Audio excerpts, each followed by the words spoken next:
बिस्मिल्लाहिर्रहमानिर्रहीम। बेटा 10 नंबर का सवाल है गजल का, बहुत ही इम्पोर्टेंट क्वेश्चन है।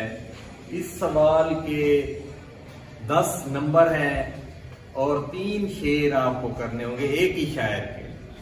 फर्स्ट ईयर में, सेकंड ईयर में यही पैटर्न है, ठीक है। अब देखो 1 जमा 3 जमा 3 जमा 3 टोटल 10। अब खुद ही उसने मेंशन कर दिया है कि 1 जमा 3 जमा 3 जमा 3। इसका मतलब क्या हुआ? इसका मतलब ये हुआ कि हर शेर की तशरीह आप लोगों ने अलहदा अलहदा करनी है, अलग अलग करनी है, ठीक है। ये नहीं है कि इकट्ठा कर दो। नज़म में होता है 1 जमा 8 इज इक्वल टू 10। वहां पे उसका मतलब दोनों शेर इकट्ठे करने हैं। तो अब गजल के शायर की शायर का नाम लिखेंगे तो 1 नंबर आपको मिल जाएगा। दुरुस्त लिखना है, बिल्कुल ठीक। किसी दूसरे का लिखा होगे तो 1 नंबर गया। याद करना चाहिए इसको। अच्छा, आप देखो मिसाल के तौर पर पहला शेर करने लगे तशरीह के लिए। देखो पहले नंबर की आप वो डालेंगे 1, या शेर नंबर 1 लिखने की कोई जरूरत नहीं है, 1 लिख दें इसी तरह। फिर उसकी अलामत डालें, फिर जिस सर को गरूर आ जाए या ताजवरी का, कल उसकी यही उस पर यही शोर है, फिर नोहागरी का।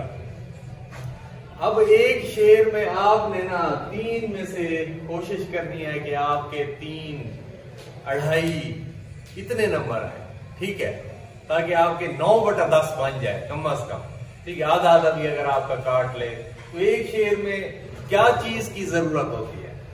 अब आप तशरीह जो सीख रहे हैं, आपको पता है वो चेक करने वाला जो एग्जामिनर होता है वो चेक करते हुए क्या बात है ज़हन में रख के बैठा होता है।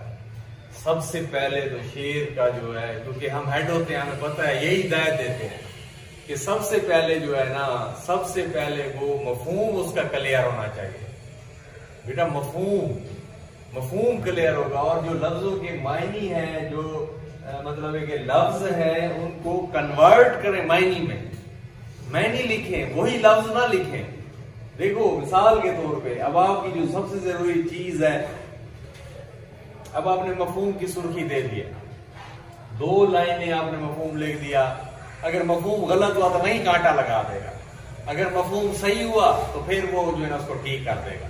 इसका मतलब मफहूम इंपॉर्टेंट है, उसको पता चलेगा कि आपको शेर आता है या नहीं आता। तो इसीलिए आपने जो है ना यहाँ पे मफहूम की सुर्खी देके मफहूम लिख दिया तो वेल एंड गुड, लेकिन हो ठीक। तो बच्चे क्या करते हैं, इसी की नसर कर देते हैं कि बस ये ऐसे नहीं चलेगा काम। इसको बकायदा याद करना पड़ेगा। आपके पास जो हेल्पिंग बुक्स है जिसके ऊपर मैं जोर दे रहा हूं ना, उसको करना है चाह। अब देखो जिस सर को गरूर आ जाए, ताजवरी का, जिस इंसान को, सर से मुराद इंसान है, जिस इंसान को आज अपनी बादशाह का गरूर है, अल्लाह ने गोद दिया, बादशाह बना दिया, फिर उसके अंदर जो है ना फिरौनियत या ऐसी चीज नहीं आनी चाहिए, क्योंकि आज बादशाह कल हो सकता है ना हो। जिस इंसान को आज अपनी बादशाह का जरूर है, कल उस पर यही शोर है, फिर नोहागरी का, कल उस पर जब वो साफ है, आज कल में बदलेगा, जिंदगी मौत में बदलेगी, ठीक है। तो जब वो इस दुनिया से रुखसत हो जाएगा तो अजीज के अजीज वकार उसकी लाश के ऊपर नोहा की ना होंगे, रो रहे होंगे, और वो जो गिरिया उजारी कर रहे होंगे, मातम के ना होंगे। तो इसीलिए जो है ना गरूर को घमंड में बदल सकते हैं। घमंड हो गया, गरूर हो गया, ठीक है। जो इंसान आज अपनी बादशाह का गरूर करता है, कल जब वो दुनिया से रुखसत हो जाएगा तो उसके अजीज वकार दोस्त अहबाब उसकी लाश के ऊपर नोहा की ना हो। अब इसका मफहूम क्लियर हो गया। बस अब आपने जो है ना 5-4 लाइनें मीर तकी मीर के बारे में लिखनी है। तो उनका नाम मोहम्मद तकी था, खुदाए सुखुन, शहंशाह गजल, सरताज शुराए उर्दू ने कहा गया।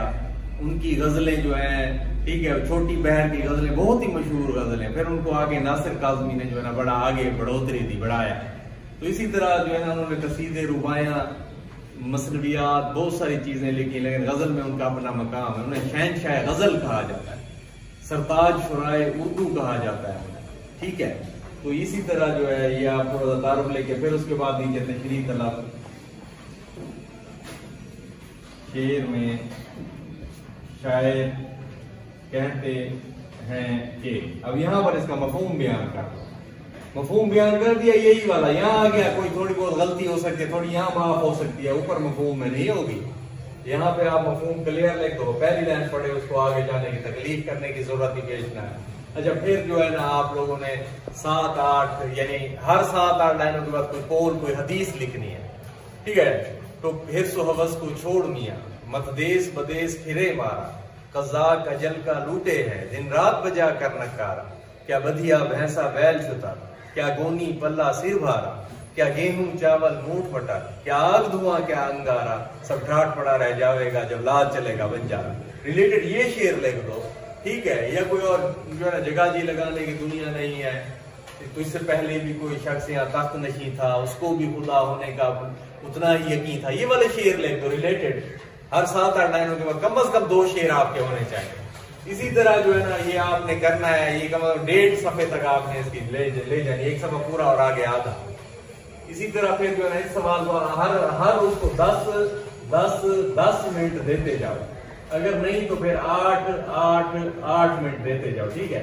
इससे आपका जो है ना यानी 8 मिनट में एक शेयर करना है, टाइम मैं आपको बता रहा हूँ, ये मैक्सिमम 10 में कर लो तो उधर से आधा घंटा हो जाएगा ना, ये 24-25 मिनट हो जाएंगे, 20-25 मिनट में 10 नंबर का सवाल करना चाहिए। अच्छा अब देखो ये आफाक की मंजिल से गया कौन सलामत, असबाब लुटा राम है हर सफरे, इस दुनिया से कौन सलामत गया है।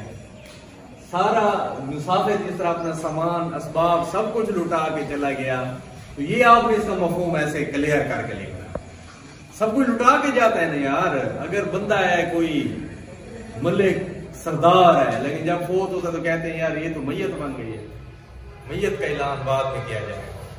पहले तो उसका नाम छीन गया, ओहदे छीन गए, ठीक है। उसके बाद जो है उसके अजीज रिश्तेदार औलाद निमतें हर चीज पीछे रह गई, बंगले गाड़ियां हर चीज पीछे रह गई।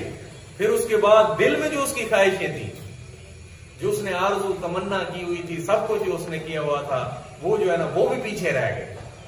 तो फिर इसी तरह इसकी तशरीह करते हुए फिर आप तशरीह की सुर्खी देंगे, फिर तारुफ नहीं लिखना, बस फिर मफहूम तशरीह तलब शेर में शायर कहते हैं।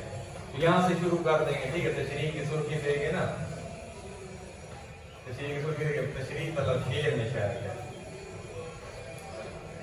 शेर में शायर कहते हैं कि इसी तरह कर देंगे। फिर तीसरा आएगा, तीसरे की नंबरिंग करेंगे, ठीक है। फिर लिसांस भी आहिस्ता के नाजुक है बहुत काम, आफाक की इस कारगाह शीशा करेगा। हजरत उमर रज़ियल्लाहु ताला अन्हु का कौल याद है, उन्होंने फरमाया था कि दुनिया जो है ना ये झाड़ियों की मानद है और हमने अपना दामन बचा के यहाँ से गुजर जाना है, ठीक है, ताकि हमारे कपड़े ना फटे, छींटे ना लगे, ठीक है। तो इसीलिए जो है ना लिसांस भी आहिस्ता के नाजुक है बहुत काम, दुनिया में फूंक फूंक कर कदम रखना चाहिए, गुनाहों से बचना चाहिए। क्यों? आफाक इस कारगाह शीशा करेगा, ये दुनिया एक शीशा बनाने वाली फैक्ट्री की तरह है। जिस तरह शीशे के ऊपर पांव पड़ या शीशा टूट जाता है ना, तो इसीलिए जो है ना फूंक फूंक कर कदम रखना है कि फिर दूसरी बार अल्लाह ताला में दुनिया में नहीं भेजेगा, एक दफा भेजेगा, ठीक है। तो इसीलिए हमने जो है ना नेक काम करने हैं, अच्छे काम करने, इसी तरह इसको बढ़ा के रिलेटेड 2 शेर आप इसके मुतालिक लिख देंगे, ठीक है। कुल्लू नफ्सिन ज़ाइक़तुल मौत, कुल्लू मन अलैहा फ़ान, ठीक है। मौत से किसको रुस्तगारी है, आज वो कल हमारी बारी है। इस तरह के शेर आपको आने चाहिए। 7-8 लाइनों के बाद कोई कौल, कोई हदीस, कोई शेर आप ले जाए। तो इसी तरह जो है ना आपके 1.5 सफ़े तक आप ले जाए, रिलेटेड शेर लिखे, मफहूम क्लियर हो, उसको बदला हुआ हो। ये चीजें जब आप करेंगे तो फिर जाके आपके पूरे नंबर आएंगे और वो कहीं से नंबर काट नहीं सकेंगे। अगर आप मफहूम याद नहीं करेंगे तो फिर आप खुद सोचें, रिलेटेड शेर ही नहीं होंगे तो फिर क्या है, फिर मार्क्स नहीं आएंगे। मार्क्स लेने के लिए यही तरीका है। इंशाल्लाह ऐसे करेंगे ना।